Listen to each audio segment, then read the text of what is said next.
아멘. 모든 사람은 인생에서 제가 이제 앞으로 말씀드릴 세 가지를 간절히 원합니다. 구원을 원하고요, 안전을 원하고 또 행복을 원하죠.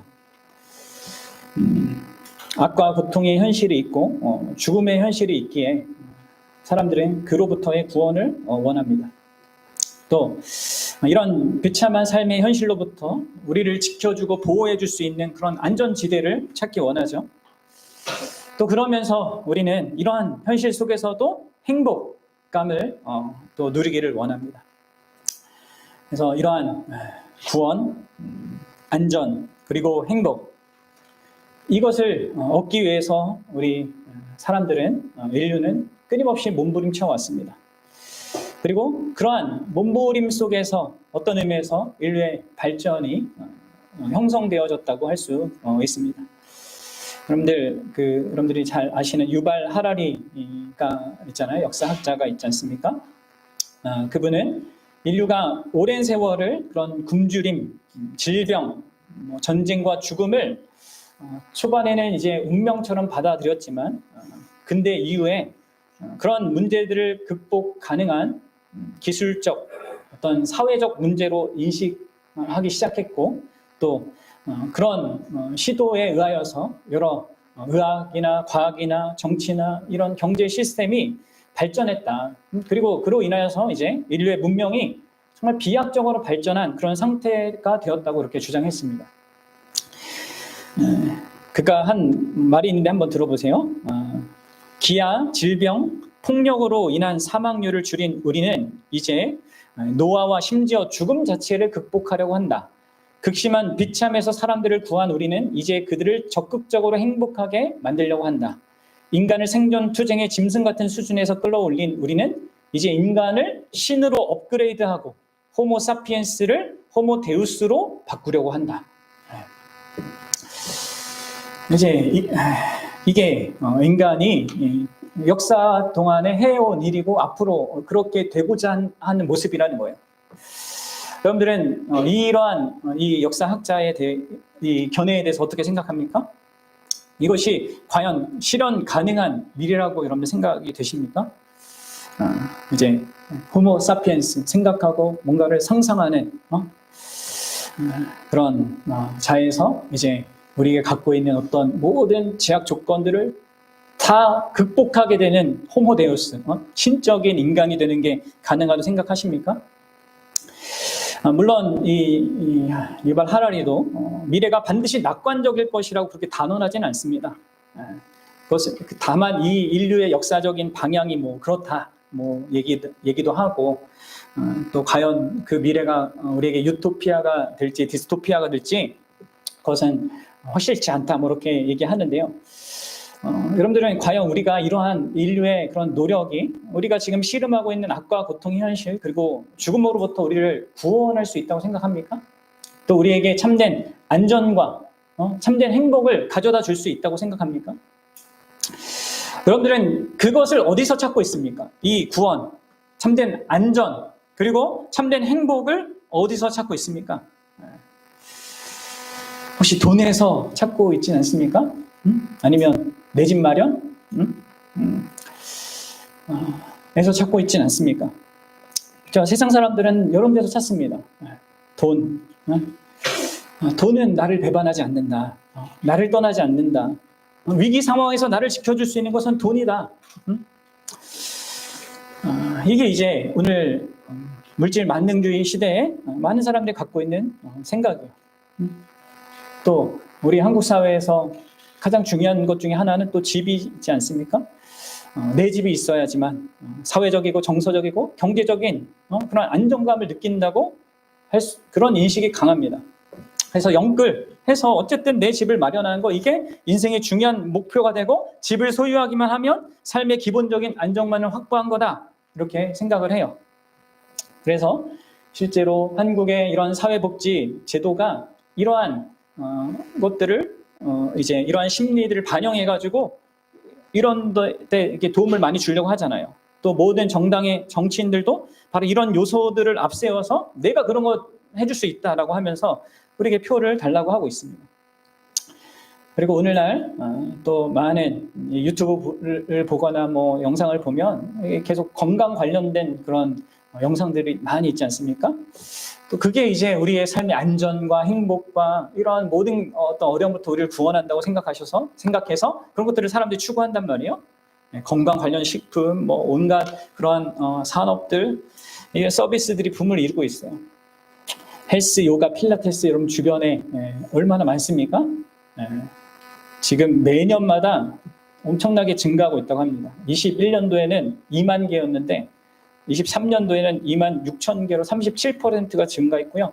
거의 매년 17% 정도가 늘고 있다고 합니다. 헬스장도 매출이 매년 20% 이상 증가하고 있대요. 그래서 막 생기는 거예요. 그리고 요즘에 너무 많아져가지고 지금 막 가격 경쟁 때문에 또 망하고 있는 뭐 그런 데도 많고 뭐 한데요. 여러분들 어디서 여러분들은 참된 그런 구원 그리고 안전 그리고 행복을 찾고 있습니까? 인간은 이 악과 고통으로부터의 구원 그리고 이것으로부터의 안전 그리고 그 안에서도 뭔가 행복감을 누리고자 하는 것을 이제 끊임없이 추구를 한단 말이에요. 그런데 우리가 아시다시피 그리고 우리가 또한 우리의 현실 속에서 경험하듯이 이런 모든 우리의 노력에도 불구하고 여전히 우리 삶을 위협하는 이 악과 고통의 현실 그것은 어떻게 할 수가 없습니다. 또 죽음의 현실 이것은 여전히 있고 거기에 대해서 인간이 참 연약하다는 것을 여전히 우리는 경험합니다. 그렇죠? 그래서 그런지 모르지만 사람들은 오늘날 사람들은 이렇게 이 과학이 발달하고 기술이 발달했는데도 불구하고 더더욱 종교를 찾기 시작해요. 종교에 더 의지하기 시작합니다. 하고 있습니다. 사주, 타로 뭐 이런 것들도 엄청나게 부흥하고 있잖아요. 또 유튜버도 보니까 유튜브에도 많이 이런 막 무당 이야기도 많이 나오고 하더라고요. 사랑 여러분, 저는 오늘 본문과 우리 성경 전체가 우리가 그토록 소유하기 위해 찾아 헤매는 그 구원 그리고 참된 안전 그리고 참된 행복이 오직 예수 그리스도 안에 있다는 것을 말해준다라고 여러분들에게 알려드리고 싶습니다. 그리고 과연 나도 예수 그리스도를 믿고 아는 신자로서 그러한 인식과 그런 믿음 안에 살아가고 있는가 이것을 다시 한번 확인해 볼 수 있기를 바랍니다. 여러분들 그렇습니다. 기독교라는 종교가 아니라 예수 그리스도만이 기독교의 중심이신 그분만이 여러분들 우리가 그토록 찾아 헤매는 이 구원, 안전, 이 행복 우리의 수준에서의 그런 구원과 안전과 행복이 아니라 하나님의 수준에서의 참된 구원과 안전과 그 행복을 준다는 것을 우리가 이 시간 함께 좀 살펴보기 원합니다. 여러분들 그것이 예수 그리스도 안에 있다는 것을 압니까? 여러분 그리고 그것을 소유한 자로 살아갑니까? 아니면 앞서 얘기한 이 세상이 말하는 그런 것에 의해서 나도 휘둘려서 그렇게 살아갑니까? 아닙니다. 오직 예수님 안에만 진짜 참된 구원과 참된 안전과 참된 행복이 있습니다. 오직 예수님 안에만 있습니다. 여러분 그래서 저는 먼저로 왜 오직 예수 그리스도에게만 이 세 가지의 어떤 의미에서 이 세 가지를 통틀어서 구원이라고도 할 수 있겠는데 그 구원이 있는가? 왜 오직 예수님만이 유일한 길인가를 먼저 좀 생각해 보았으면 좋겠습니다. 왜 그런가? 그것은 바로 오늘 본문 말씀처럼 예수님께서 친히 이렇게 선언하셨기 때문입니다. 그럼 7절 한번 보겠습니다. 그러므로 예수께서 다시 이르시되 내가 진실로 진실로 너에게 말하노니 나는 양의 문이라. 그리고 9절에도 또 이렇게 얘기하십니다. 내가 문이니 누구든지 나로 말미암아 들어가면 구원을 받고 또는 들어가며 나오며 꼴을 얻으리라. 여러분들 예수님이 지금 내가 양의 문이다. 그리고 내가 문이다. 여기서 이제 문이다라고 하는 것을 직역하면 내가 그 문이다입니다. 양의 그 문이다라는 얘기예요. 자, 여러분들 지금 예수님이 내가 양의 문이다라고 하신 이 말씀의 의미가 뭔가 좀 이제 설명이 필요한데요. 앞서서 예수님은 자신을 선한 목자에 비유하는 말씀들을 하셨어요. 기억하세요? 1절부터 6절까지의 내용. 그런데 이제 6절에서 언급하고 있는 것 같이 예수님의 이 비유의 말씀을 듣는 자들이 그분의 말씀을 이해하지 못합니다. 그래서 다시 오늘 본문 7절에서 예수님은 그것을 다시 설명합니다. 그래서 다시라는 그 단어가 7절에 있잖아요. 좀 더 상세하게 설명하는 것이죠. 근데 우리는 예수님의 말씀을 읽는 것 가운데 이게 얼핏 보면 이게 당황스러운 말씀이 될 수도 있어요. 왜냐하면 예수님이 자신을 선한 목자라고 말씀하시다가 갑자기 나는 양의 문이다라고 하면서 비유를 바꾸시거든요. 그리고 이제 우리가 다음 주에 살피겠지만 10절에 보면 다시 선한 목자의 비유가 또 나와요. 10절부터 쭉. 그래서 어떤 이제 자유주의 신학자들은 이 본문이 나중에 편집됐고 삽입되어서 이 논리가 안 맞는 거다 하면서 이제 성경의 권위를 이제 깎아내리려고 하는데 이것은 우리가 이 당시의 문화를 잘 이해하지 못한 그 반응입니다. 오해인 것이죠. 여러분들 이것을 그래서 이해하기 위해서는 예수님 당시에 그 목자들의 어떤 그 생활 방식, 문화 그것을 좀 이해할 필요가 있어요. 그럼 예수님 당시에는요 양의 우리가 두 종류가 있었습니다. 하나는 공용 우리예요. 좀 이 우리는 견고하고 큰 양의 우리로서 성읍이나 마을 근처에 만들어진 것입니다. 함께 그 마을 사람들이 공유를 하도록. 그래서 그 우리는 대단히 컸고 한꺼번에 그 성읍에 혹은 마을의 여러 목자들이 자기의 양떼들을 함께 수용하는 곳으로 만들어진 그런 우리가 있었단 말이에요. 그와 같은 양 우리는 그 목자들이 고용한 앞서 나온 그 문지기 있잖아요. 보조 목자라고 할 수 있는 그 문지기가 보호했단 말이에요. 그래서 이 문지기가 밤에 문을 지키고 아침에는 각각의 목자들이 자기 양을 찾아가도록 문을 열어주는 것입니다. 양들이 자기를 불러내면 자기 목자의 음성을 아는 양들은 그 목자를 따라서 문으로 나오게 됩니다. 그러면 목자가 그들을 앞장서서 초장으로 이끌어가요. 그러니까 여러분들 앞서서 1절부터 6절까지 예수님이 그 목자가 양의 우리로 들어갔다 나온다라고 한 이 우리는 그 큰 공용 우리였다는 것이죠. 한편 이제 두 번째 우리가 있는데요. 그것은 임시적인 그리고 개인적인 양 우리입니다.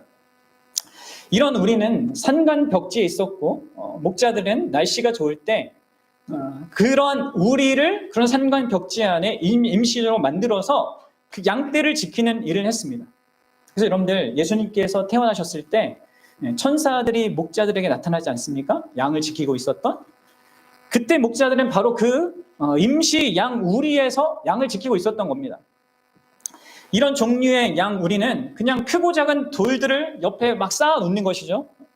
쌓아 두고 목자들은 해가 질 때가 되면 그 문의 역할을 하도록 벌어지게 쌓아 놓은 그 우리의 입구에 양떼들을 다 집어넣습니다. 그리고 여기에서는 닫을 문이 없어요.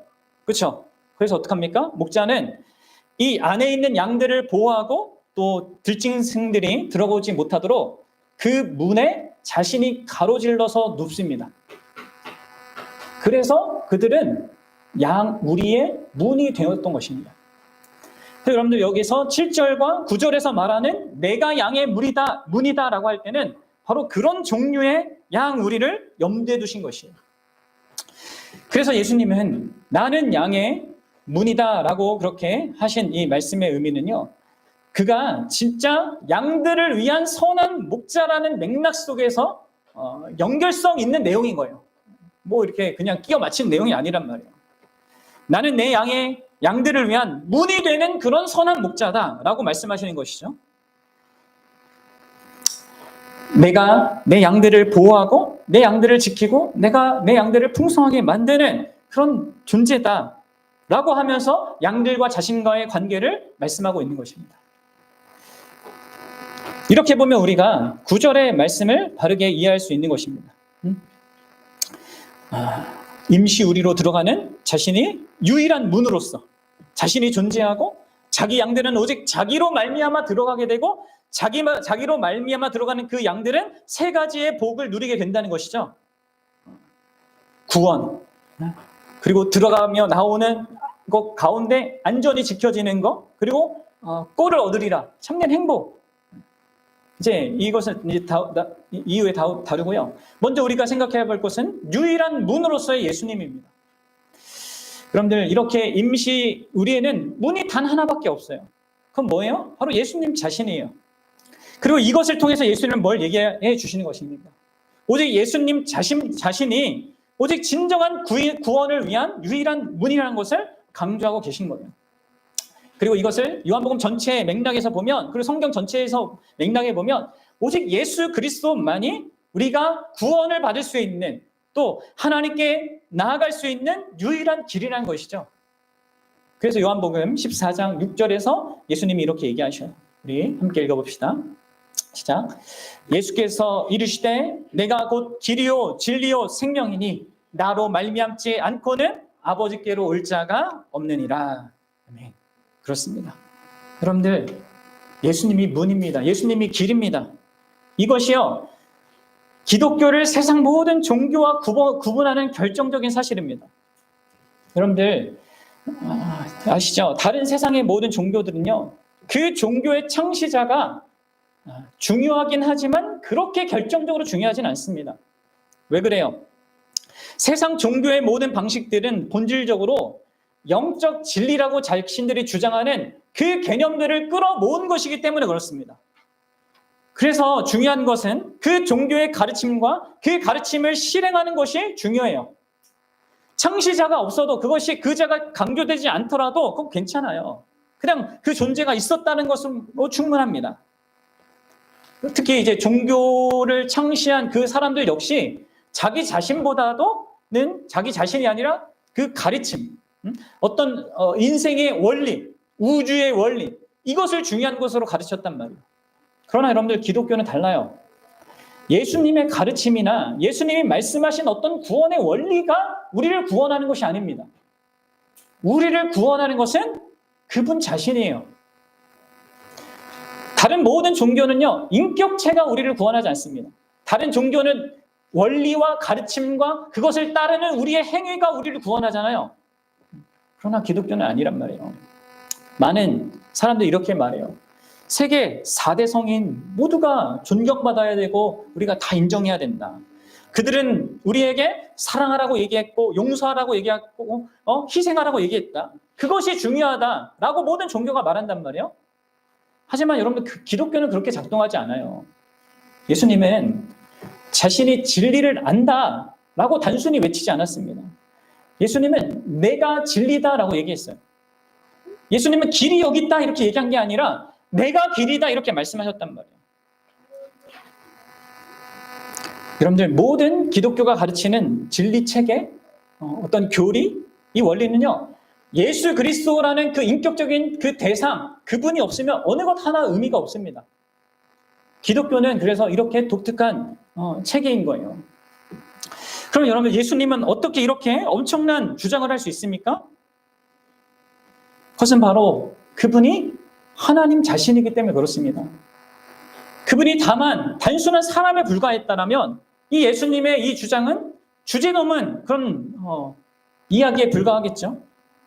그러나 예수님은 앞서 9장 35절에서 자신이 그 구약의 다니엘서에 예고된 바로 그 신적인 존재, 인자이고 39절의 말씀처럼 심판하러 이 세상에 왔다고 하면서 자신의 그런 신적인 어떤 것을 드러내신단 말이에요. 그리고 여기 10장 전체에서도 자신을 선한 목자로 계시하는 것도 무슨 의미입니까? 그것이 구약의 하나님, 여호와 하나님이 자기 백성과 맺는 그 관계 속에서 묘사되는 그 목자로서의 하나님, 그 여호와는 나의 목자시니 내게 부족함이 없으리로다. 그 다윗이 고백한 그 여호와가 자기 자신이라는 것을 지금 계속 얘기하고 있는 것입니다. 그리고 바로 이런 면에서 기독교는 절대적인 배타성을 갖고 있는 거예요. 그럼 기독교는 인간이 만들어낸 어떤 원리가 아닙니다. 교훈의 그 집합체가 아니에요. 하나님 자신이요, 우리에게 찾아오셔서 자신이 구원의 길이라고, 자신의 진리라고 말씀하시는 그런 분인, 그런 종교란 말이에요. 그래서 그런 의미로 참된 구원, 참된 안전, 행복이요, 바로 하나님이신 그분에게 있는 거죠. 그래서 예수님은 요한복음 10장 8절에서 이렇게 얘기합니다. 함께 좀 읽어보겠습니다. 시작. 나보다 먼저 온 자는 다 절도요 강도니 양들이 듣지 아니하였느니라. 그렇습니다. 나보다 먼저 왔다라는 이 말은 시간적으로 먼저 왔다라는 그 의미도 있지만 또한 예수님 앞에서라는 의미도 있어요. 내 앞에서라는 의미도 있는데 그 예수님 앞에서 스스로 문행사를 하려는 그런 모든 그 자들, 모든 종교 체계를 가리킵니다. 문행세를 했다는 게 뭘까요? 내가 문이다, 내가 길이다라고 주장하는 적그리스도, 자칭 사이비들, 우리 한국에도 100명의 예수가 있잖아요. 여러분 아십니까? 그런 사이비들 있어요. 그리고 이런저런 원리를 지키고 행하면 나를 통과할 수 있다라고 얘기하는 자들, 그런 자들을 얘기합니다. 그들 중 일부는 절도이고요. 그들 중 일부는 강도입니다. 절도란 도둑에 가까운 말인데 여러분 교활하게 몰래 훔치는 자를 얘기해요. 그런 식으로 사람의 마음을 빼앗는 종교 지도자를 얘기하는 것이죠. 교활한 방식으로, 은근한 방식으로 예수님을 말하고 하나님의 이름을 팔아먹으면서 은근히 자기의 배를 채우는 사람들, 또 강도는 폭력으로 훔치는 자들인데 있잖아요. 그런 사람들 이제 자기를 따르지 않으면 뭐 하나님의 심판이 있을 거다 하면서 이렇게 겁박 주면서 굴복할 것을 요구하는 그런 방식의 종교 지도자를 말합니다. 대부분의 종교가 다 이런 방식으로 작동하죠. 사이비는 자기가 신이라고 얘기하고 어떤 종교는 막 교활한 방식으로 이렇게 하면 이것만 지키면 뭐 헌금을 뭐 이렇게 하면은 뭐 금식을 뭐 이렇게 하면 뭐 봉사를 이렇게 하고 착한 일을 이렇게 하면 또 어떤 중엔 카리스마틱한 그런 방식으로 내 말만 들으면 된다고. 그런데 예수님 당시에 율법주의자들이 그랬지 않습니까? 자기의 인간의 성취를 바탕으로 우리만큼 그렇게 열심히 율법을 잘 지키면 하나님께 나아갈 수 있다고 하면서 유혹하기도 했고 강압하기도 했습니다. 그러면 이런 것들이요, 예수님 앞에서 수많은 사람들이 자기가 문이라고 또 여기에 길이 있다고 얘기하면서 유혹하고 있어요. 오늘날 개신교 안에도 여러분 자유주의자들을 제가 앞서도 언급했지만 다른 종교에도 구원이 있을 수 있다. 이 구원의 원리를 잘 따라가면 된다. 이렇게 얘기하는 거예요. 얘기하고 있지 않습니까? 진실하게만 살면 하나님이 다 받아주신다. 이렇게 얘기해요. 포용적인 말을 합니다. 그러나 여러분들 여기서 8절에 얘기해 주듯이 참된 양은 그들의 말을 결코 듣지 않습니다. 구원은 오직 예수님께 있다는 걸 알아요. 예수님이 분명히 여기서 얘기하세요. 내가 양의 문이다. 내가 그 문이다. 이 문은 단 하나밖에 없는 우리의 문이고요. 바로 이 문은 선한 목자로서 그분 자신입니다. 그 문을 통해서만 여러분들 우리가 진짜 우리에게 필요한 그것을 얻을 수 있어요. 그럼 여러분들 이 예수님을 통해서 들어가면 우리가 무엇을 얻습니까? 9절에서 세 가지를 말하죠. 뭐예요? 구원을 받고요. 들어가며 나오게 되고요. 꼴을 얻습니다. 이 세 가지를 얻습니다. 여러분들 이 세 가지를 얻고 있는지 보셔야 돼요. 내가 정말 예수님을 믿는 자, 정말 예수님 한 분만이 유일한 나의 구원이고 길이고 진리라고 믿는 자로서 이 세 가지를 영위하고 누리고 있는지 보셔야 됩니다. 먼저 여러분 우리는 예수 그리스도 안에서 구원을 받습니다. 그럼 구원이란 뭐예요? 어떤 악조건 속에서 건진받는 거 아닙니까? 그렇습니다. 목자를 통해서 목자가 만든 또 목자가 친히 문이 되는 그 우리에 들어가는 목자의 양들은 우리 바깥에 도사리는 온갖 사나운 짐승들, 다치거나 죽을 수 있는 여러 위협들, 어둠 속에 헤매이거나 자신의 어리석음을 통하여서 길을 잃게 되는 모든 그 악과 고통의 조건 속에서 구원을 받게 되는 거죠. 양들은 그렇게 구원을 받게 됩니다. 이것을 우리에게 적용한다면 뭐예요? 예수님과 우리 관계에 적용하면 뭡니까?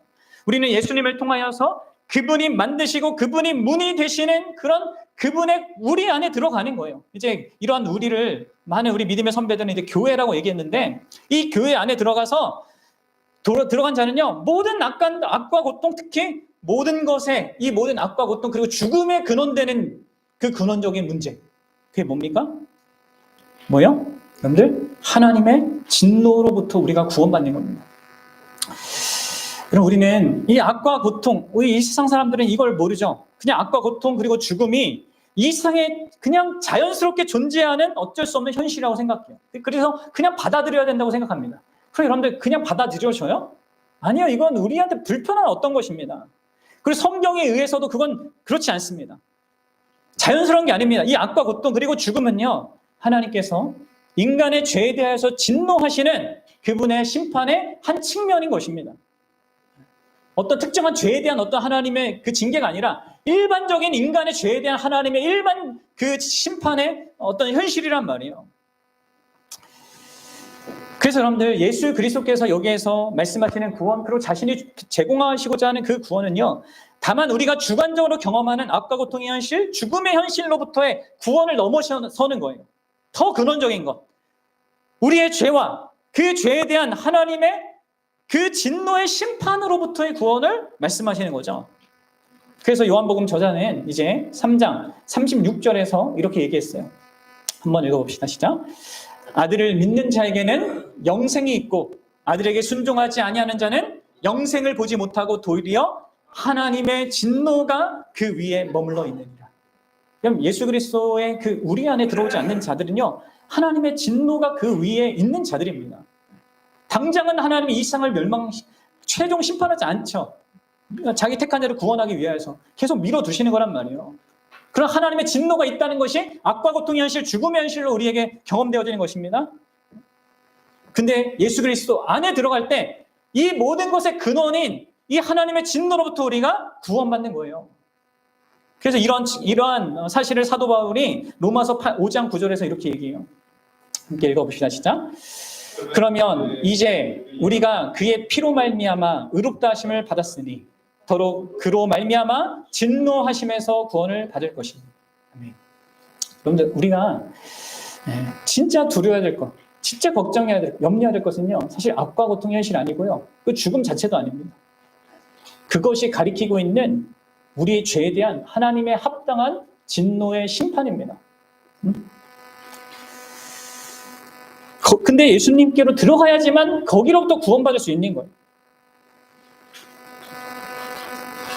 그렇지 않으면 우리는 언젠가 이 진노를 맞닥뜨리게 됩니다. 그러면 그것만큼 우리가 두려워할 일이 없습니다. 그리고 거기서부터 벗어나는 것만큼 우리에게 결정적인 것이 없습니다. 여러분, 이것은 우리의 양심이 증언하는 거 아닙니까? 여러분, 내가 언젠가 내가 신이란 존재가 있다면 내가 살았던 그 모든 것에 대해서 심판받을 것에 대한 두려움이 다 있단 말이에요, 인간이. 우리는 내가 한 모든 일에 대해서 책임을 묻게 될 것이라는 그 감각을 갖고 있단 말이에요. 그리고 그 감각이 진짜 실제를 말해주는 겁니다. 진짜 있는 거예요. 근데 예수님은 마치 구약의 노아의 방주와 같으신 분인 거예요. 인간들 사이에 죄가 차고 넘치는 그 상태가 되자 하나님이 홍수로 물을 이 세상을 심판하려고 하지 않으셨습니까? 그때 하나님께서 노아를 택하셔서 방주를 만들게 하셨고, 그러면 그 노아의 방주에도요, 문이 하나밖에 없었어요. 그리고 그 문으로 들어가서 그 방주에 탄 모든 생명들만 하나님의 그 심판에서 건진받았어요. 그 홍수의 심판은 마지막 심판을 미리 보여주는 예표였단 말이에요. 그렇습니다. 그리스도를 믿는 그 믿음을 통해서 그분의 우리 안에, 그분의 교회 안에 들어간 자들만이 하나님의 거룩한 진노를 피하게 되는 것이죠.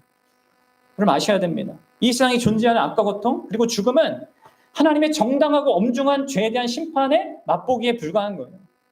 그래서 성경은 그것의 최종적인 실체가 마지막 날에 분명히 있을 것을 말한단 말이에요. 그리고 그것을 불타는 지옥으로도 묘사되고, 그 지옥이 영원한 형벌로서 어둠 속에서 홀로 이를 가는 그런 모습으로도 묘사되고 있는 것입니다. 우리 누구도 우리 각 사람의 죄에 대한 이 하나님의 엄중하고 정확한 이 심판을 피할 수 있는 자가 없습니다. 그럼 아십니까? 내가 한 잘못을 어떻게든 이런저런 방식으로 내가 경찰한테도 숨기고 심지어 가족들한테도 숨길 수 있지 모르겠지만 하나님이 다 보셔요. 그렇죠? 우리의 깊은 중심까지 보신단 말이에요. 그리고 그에 대한 심판을 피할 수 있는 사람은 없어요. 그런데 그러면 예수님을 통하여서 그분의 우리 안으로 들어가면요, 유일하게 안전합니다. 그 무시무시한 심판을 피할 수 있게 돼요. 왜요?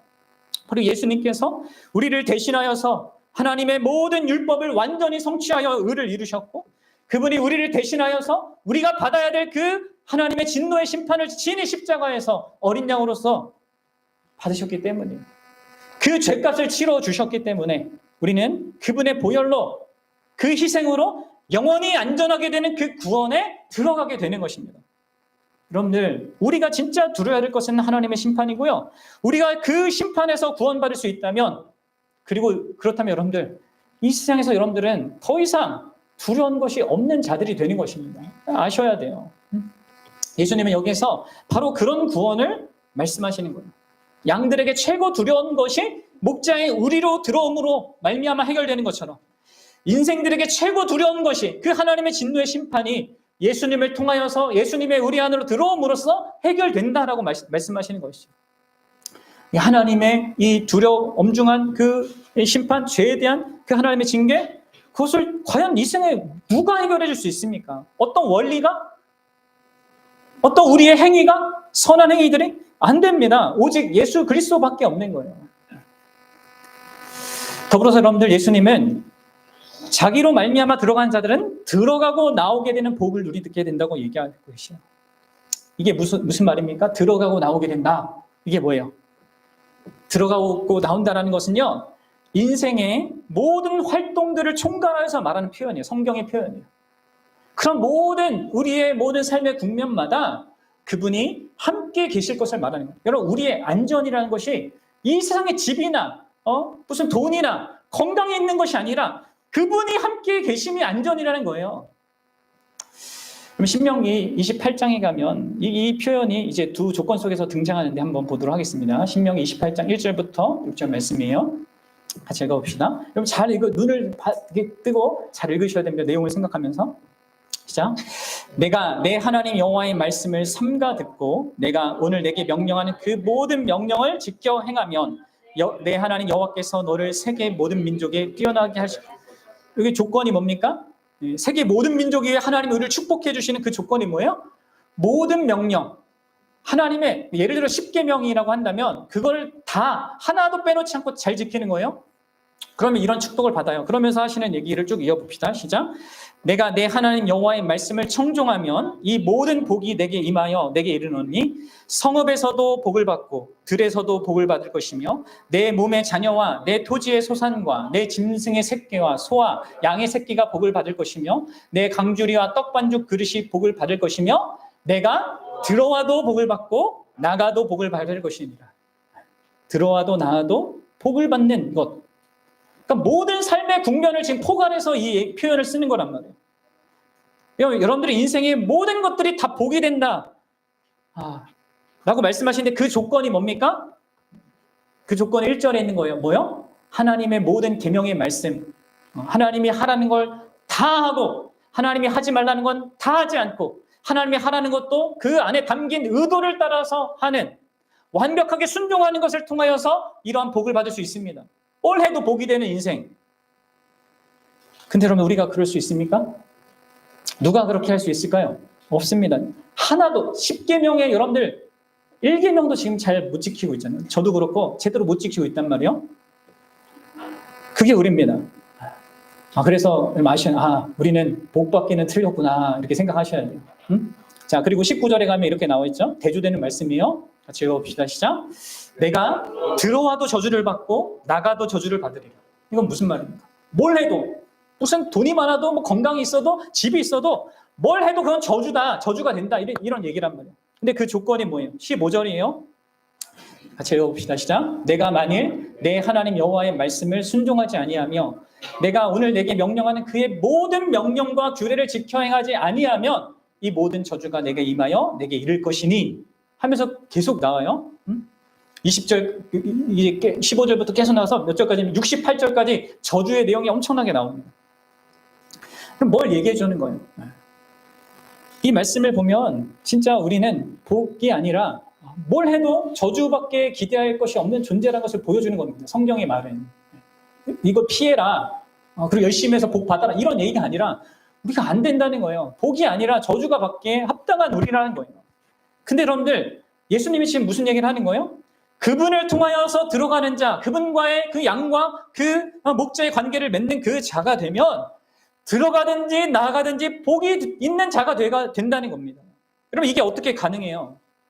바로 여러분들, 오직 예수님만이 이 앞서서 살핀 신명기에 이 저주를 받지 않으실 유일한 분이에요. 왜요? 모든 계명을 지킨 유일한 존재니까, 예수님이.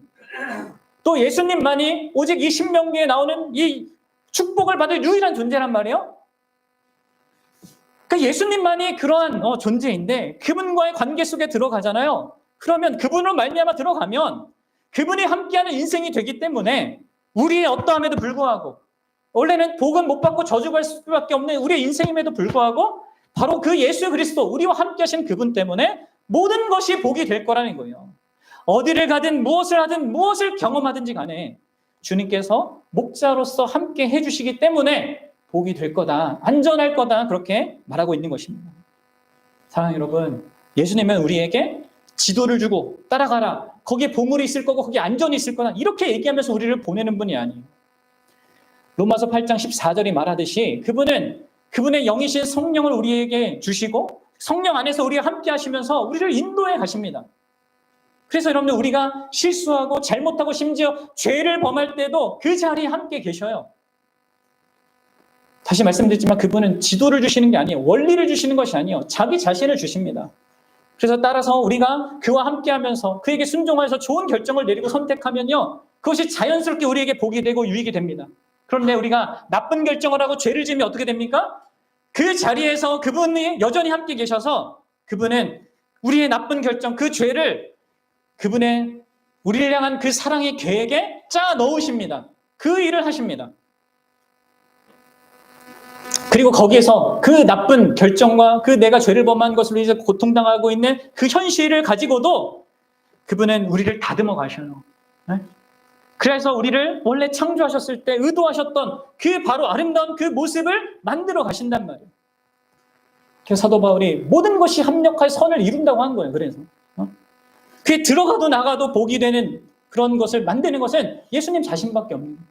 양이 우리 속에 들어가서 거기서 나가서도 혼자 나가는 게 아니라 양이 또 앞서서 나가잖아요. 그리고 세 번째로 여러분들, 예수님은 이 문을 통해 그 의리에 들어간 자에게 꼴을 얻게 하십니다. 참된 만족, 참된 행복을 주신다는 거예요. 여기 직역하면 이제 푸른 풀밭을 찾게 될 것이다 라는 거예요.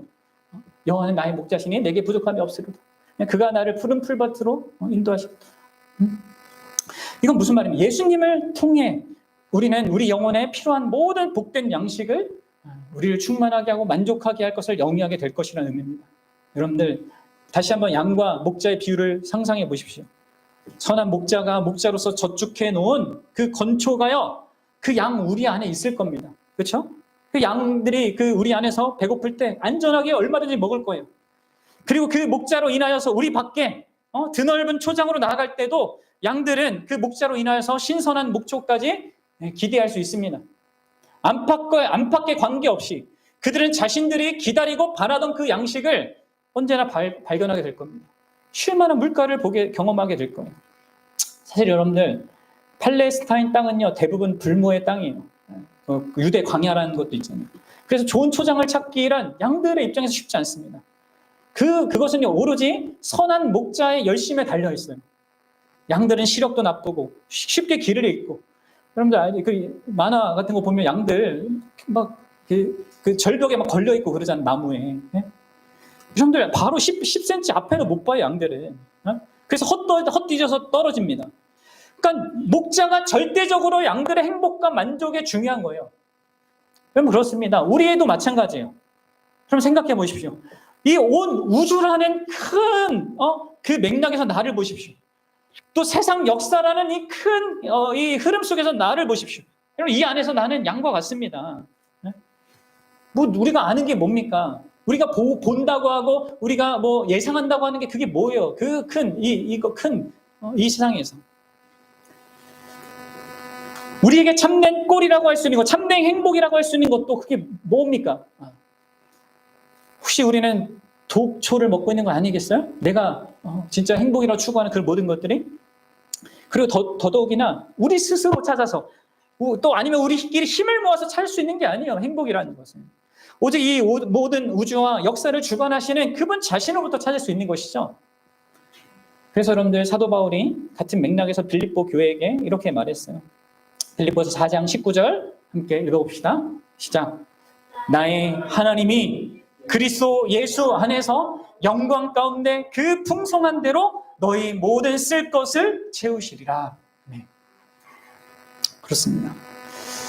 그분이 풍성한 대로 자신의 영광 가운데서 우리의 모든 필요를 채우십니다. 물론 이게 우리가 소원하는 것 다 주겠다 이런 말이 아니죠. 왜냐하면 우리는 우리에게 유익한 것이 진짜 무엇인지를 잘 모릅니다. 우리 보성이가요, 항상 원하는 건 자기한테 좋은 게 아닌 걸 그렇게 원해요. 우리 하나님 앞에서 다 그런 자들 아니겠습니까? 이 말씀은 하나님이 진짜 예수 그리스도 안에서 정말 우리의 유익을 위해 필요한 모든 것을 풍성하게 공급할 것이고 우리는 모든 좋은 것에 부족함이 없을 것이라는 의미입니다. 여러분들 그렇습니다. 여러분들의 삶에 일어나는 그 어떤 것도요, 여러분들께 손해될 것 전혀 없습니다. 지금 아무리 너무 힘들고 고통스럽게 씨름한다 하더라도요, 그게 전부가 다는 아니에요, 여러분들. 그리고 내가 경험한 게 아니란 말이에요. 그 안에서 하나님께서 우리에게 주시고자 하는 어떤 것을 위해서 일하고 계신 거란 말이에요. 보셔야 됩니다. 그리고 여러분들은 영혼이 안전해요. 무엇도 여러분들을 무너뜨릴 수 없습니다. 하나님의 진노가 해결된 자란 말이에요. 죽음도 여러분들 어떻게 할 수 없단 말이에요. 결국 여러분들 이렇게 제가 서론에서 이야기한 것에 대한 대답 또는 해결책이라고 할 수 있는 것이 정말 예수 그리스도에게만 있습니다. 그분 안에 진정한 구원이 있고 그분 안에 참된 안전이 있고 그분 안에 참된 행복이 있는 겁니다. 여러분 그럼 결론적으로 그렇다면 누가 이 예수님의 양우리에 들어갈 수 있습니까? 또 어떻게 들어간다는 것입니까?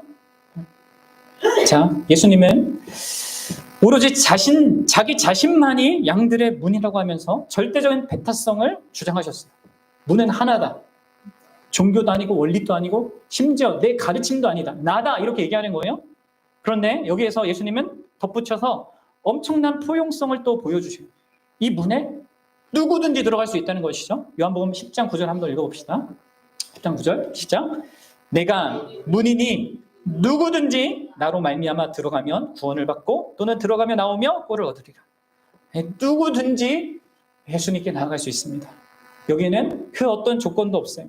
좋은 가문, 좋은 평판, 괜찮은 도덕적이고 윤리적인 삶, 내가 교육을 얼마나 잘 받았는지, 지식이 얼마나 많은지, 사회적인 지위가 어떤지, 얼마나 많은 부를 가지고 있는지, 얼마나 많이 착한 일을 했는지, 또 앞으로 얼마나 잘할 수 있는지, 어떤 가능성, 결심, 진심도 아닙니다. 말 그대로 그냥 누구든지예요. 그리고 그 누구든지의 대표가 바로 앞서 9장에 나왔던 날 때부터 소경입니다. 아무것도 없었던 인생, 구걸하던 인생, 아무도 주목하지 않았고 멸시받았던 그 인생, 미래를 전혀 생각할 수 없었던 그 인생인데 그런 존재도 예수 그리스도로 말미암아 우리에 들어갈 수 있다는 거죠. 뭐 만약 조건이라고 한다면요, 이게 유일한 조건입니다. 그건 뭐냐면 내가 얼마나 자격이 없는지, 얼마나 무력하고 약한 존재인지, 얼마나 소망이 없는 존재인지 날 때부터 맹인된 자의 그 자기 인식처럼 그렇게 자기를 아는 자야말로 예수님을 말미암아 그분의 우리에 들어갈 수 있는 자격 조건이라고 한다면, 그럼 그런 자로서 그분의 우리에 들어간 자입니까? 그럼 여러분들 예수님을 말미암아 들어간다는 것은 또 뭐예요? 그럼 어떻게 들어간다는 겁니까? 그것은 앞서 예수님께서 자신을 생명의 떡이다 라고 하시면서 나를 먹어야 된다 이렇게 말씀하셨죠. 또 나는 생수의 강이다 하면서 나를 마셔야 한다고 하셨습니다. 그렇게 비유하셔서 말씀하신 것과 같은 의미예요. 나로 말미암아 들어간다는 것은 결국 그분을 인격적으로 신뢰하고 믿는 것입니다. 믿음으로 말미암아 들어가는 것입니다. 믿음으로 말미암아 그분과의 관계 속에 살아가는 것입니다. 그렇습니다. 우리는 오직 예수님을 인격적으로 믿는 그 믿음을 통해서만 문이신 그 예수님을 통과해 예수님의 우리 안에 들어가고 그 참된 그 문이자 선한 목자이신 그분과의 관계 속에서 구원과 안전과 행복을 얻는 것입니다. 우리의 구원은 그분이 우리를 대신해 하나님의 심판을 대신 받으시는 것, 또 우리를 대신하여서 모든 저주를 받으셨고 모든 복을 우리에게 전가시켜서 주셔서 들어가고 나가는 그 모든 삶의 국면에서의 복을 바로 그분 때문에 누리는 것이고요. 또 그분이 우리를 인도하시고 풍성하게 우리의 삶을 이끄시는 것 속에서 갖는 것입니다. 그것을 다 뭐를 통해서 얻는다고요? 믿음을 통하여서 그분과의 인격적인 관계와 그 신뢰 관계를 통해서 누리는 겁니다. 그렇습니다, 여러분들. 양의 우리의 입구가 하나이듯 참된 구원에 들어가는 길은 우리 예수님에 대한 인격적인 신뢰, 믿음만이 유일한 방법입니다. 그것이 예수님이 9장에서 치유된 그 맹인에게 요구하셨던 것이고요. 내가 인자를 믿느냐? 요구하셨던 것이고, 이것이 바로 요한복음이 기록된 이유예요. 기록되어서 우리에게 남겨진 이유입니다. 요한복음 20장 31절 한번 읽어봅시다. 시작. 오직 이것을 기록함은 너희로 예수께서 하나님의 아들 그리스도이심을 믿게 하려 하심이요 또 너희로 믿고 그 이름을 힘입어 생명을 얻게 하려 함이니라. 우리가 그토록 찾아 헤매는 그 구원, 참된 안전, 그리고 참된 행복이, 그것을 한마디로 여기서는 행복, 아니 그 생명이라고 얘기하는 거예요. 이 생명이 누구를 믿어서요? 예수님을 믿어서 예수님과 인격적 관계를 시작함으로 우리에게 있게 됩니다. 사랑하는 여러분, 그분이요 지금 우리 가운데 계셔요. 그분이 여러분을 위하여서 십자가에서 자기를 희생하셨을 뿐만 아니라 죽음을 이기고 부활하셔서 지금 현재 온 세상을 통치하는 하나님으로 계십니다. 그래서 여러분들은 지금 이 순간에서라도 예수님과 인격적인 관계를 맺을 수 있습니다. 내가 주님을 믿기 원합니다. 주님을 신뢰하며 살기 원합니다. 하면서 그분께 믿음으로 반응할 수 있습니다. 그렇게 반응하십시오. 그분을 믿으십시오. 그리고 여러분들이 이미 우리 가운데는 믿음으로 그 우리 안에 들어간 자가 있겠죠? 자기가 그런 자인지 보십시오. 정말 들어간 자입니까? 그 우리 안에 있는 자입니까? 예수님과 함께 들어가고 나가고 그 안에서 참된 구원과 참된 안전과 행복을 영위하고 있는 그런 자가 맞습니까? 여러분들 그런 자가 맞다면 정말 여러분들 무엇을 두려워하지 않고 무엇도 두려워하지 않고 살아가셔야 합니다. 여러분들 들어가고 나가는 삶의 모든 국면을 예수님과 함께 동행하는 자로 살아가야 합니다. 어떤 것도 여러분들 인생에 손해를 가져다 줄 것이 없다는 것을 아는 자로 살아가야 돼요. 더불어 모든 국면에서 그분이 우리의 모든 필요를 충만하게 채울 것을 신뢰하십시오. 여러분들 자기 아들을 주신 분이 어찌 그 아들과 함께 모든 것을 우리에게 주시지 않겠느냐 하는 그 사도 바울의 고백을 믿고 신뢰하십시오. 그리고 할 수만 있다면 여러분들 모든 삶의 국면에서 무조건적으로 그리고 모든 국면에서 그리고 기쁨으로 순종하십시오. 그러면 여러분들은 계속해서 더욱더 풍성하게 이 두려움에서 벗어나 또 무엇을 경험하든지 복이 되는 그 경험 그리고 모든 필요를 정말 그분이 채우신다는 것을요 생생하게 경험하며 사는 인생이 될 겁니다. 그런 인생으로 그런 교회로 살아갈 수 있으면 좋겠어요. 함께 기도하겠습니다.